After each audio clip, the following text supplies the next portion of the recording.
আগের এপিসোডে দেখেছিলেন কিভাবে আমরা কেদারনাথ মন্দিরে পৌঁছেছিলাম। তারপর সন্ধ্যার আরতি দেখে আমরা বেশ খানিকটা সময় মন্দিরের কাছে কাটালাম। তারপর রাত 2:30-এর সময় -3°C আমরা মন্দিরে পুজো দিতে চাই। দর্শন করে প্রচুর মুহূর্ত আমরা ক্যামেরা বন্দি করি।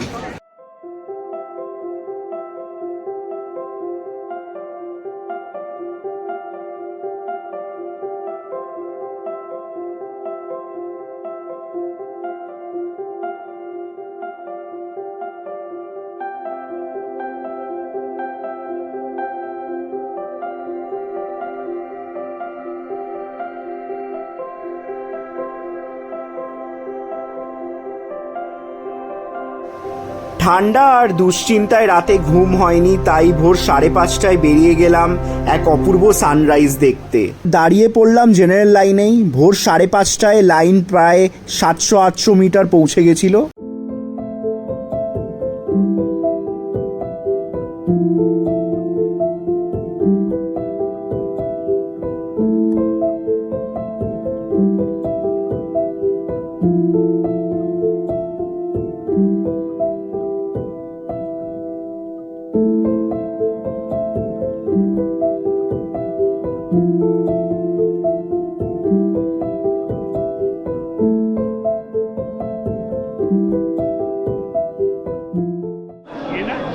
আমরা আছি এখন কেদারনাথ মন্দিরের সামনে।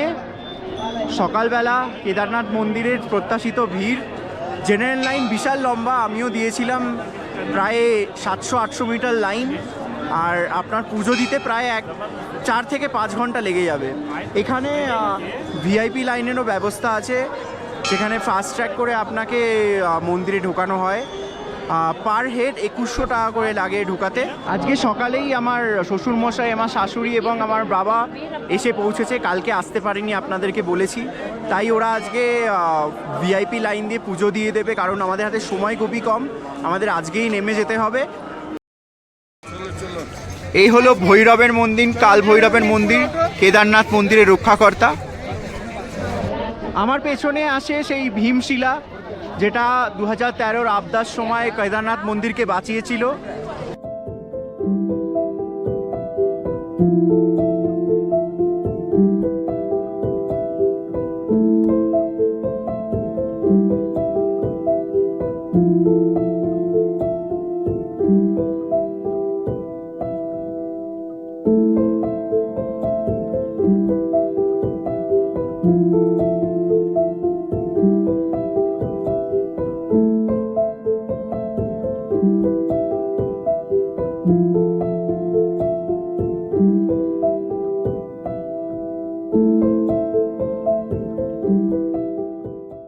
কেদারনাথ মন্দিরের পেছনেই আপনারা দেখতে পাবেন 22,000 ফুট উঁচু কেদারনাথ পর্বতশৃঙ্গ।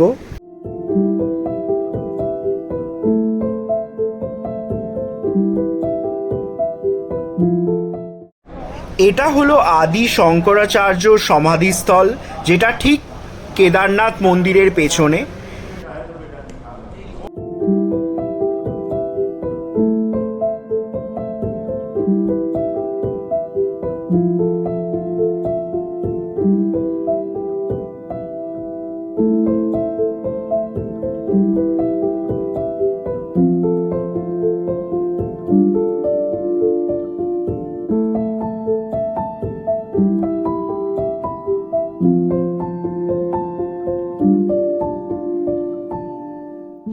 এটা ছিল শঙ্করাচার্যের মন্দির। বলা হয় এখানেই শঙ্করাচার্য এসে কেদারনাথ মন্দিরের পেছনে ধ্যান করেছিলেন, তাই ওনার জন্যই এখানে একটা মন্দির তৈরি করা হয়েছে।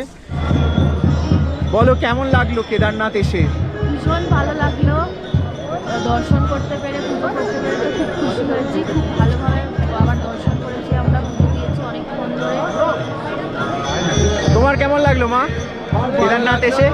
ভাবতেই পারিনি কোনোদিন কেদারনাথ আসতে পারবো, দেখে খুব ভালো লাগলো। মানে বাবার স্পর্শ করাতে মনে হচ্ছে যেন স্বর্গ স্পর্শ করেছে। এখন আমরা আছি কেদারনাথ হেলিপ্যাডে, আর আমরা এখন ওয়েট করছি আমাদের রিটার্ন হেলিকপ্টারের জন্য। আমাদের এক set of family members already চলে গেছে তাদের থাম্বি এভিয়েশনের সাথে এবং তাদের হেলিপ্যাড ফাটাতে। তো চারজন অলরেডি বেরিয়ে গেছে, আর দুজন এবার যাবে নেক্সট ফ্লাইটে। কিন্তু আমাদের এখন কেস্ট্রেল এভিয়েশনের আমাদের এখন ব্রেক চলছে, তো আমরা অপেক্ষা করছি কখন আবার রেগুলার সর্টি শুরু হবে। দেখা যাক কটা বাজে ফেরতে যেতে। এখন বাজে 12টা।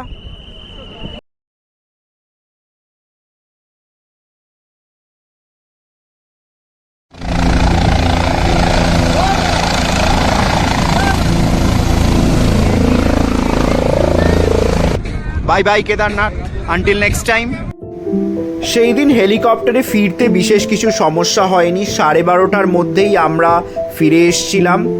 তারপর আমরা ডিসাইড করেছিলাম যে আমরা ত্রিযুগী নারায়ণ যাব।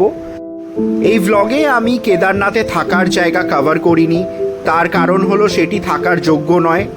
আমি বলবো আপনাদেরকে GMVN বুক করে নিন যদি ফ্যামিলির সাথে যাচ্ছেন। GMVN রেস্ট হাউসেস বুক করার লিঙ্ক আমি ডেসক্রিপশন বক্সে দিয়ে দিয়েছি, তার সাথে সংগ্রহ করা আরও কিছু হোটেলের নাম্বারও আমি ডেসক্রিপশন বক্সে অ্যাড করে দিয়েছি। ত্রিযুগী নারায়ণ যাওয়ার ভাড়া আপনাদের প্যাকেজে ইনক্লুড থাকবে না, তাই আপনাদের ড্রাইভারের সাথে কথা বলে নেবেন। আমাদের ড্রাইভার আজিতজির সাথে 2500 টাকার বিনিময়ে কথা হয়েছিল ত্রিযুগী নারায়ণ ঘুরে আসার জন্য।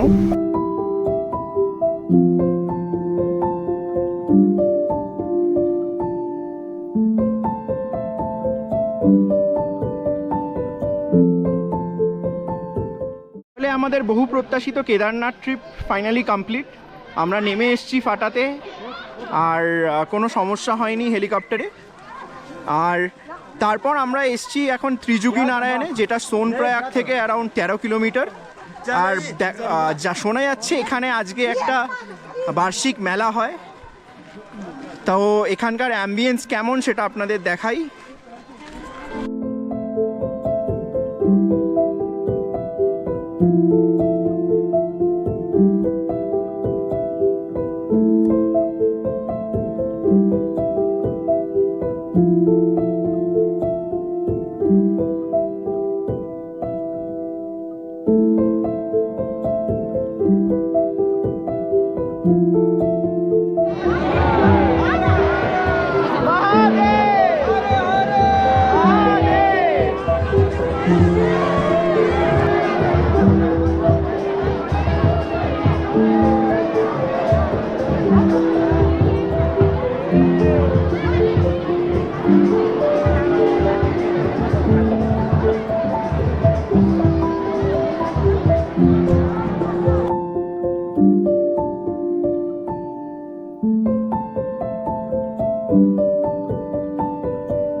ত্রিযুগী নারায়ণ দেখে আমরা ফাটায় ফিরে আসি দুপুর 3টে নাগাদ।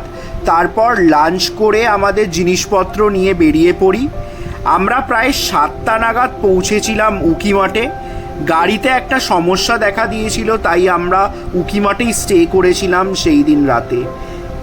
এর পরের এপিসোডে থাকবে উকিমাঠ থেকে দেখা এক অনবদ্য সানরাইজ এবং বদ্রীনাথে যাওয়ার গল্প। যদি এই ভিডিও ভালো লাগে তাহলে অবশ্যই এই ভিডিওতে একটা লাইক দেবেন আর আমার চ্যানেলটিকে সাবস্ক্রাইব করবেন।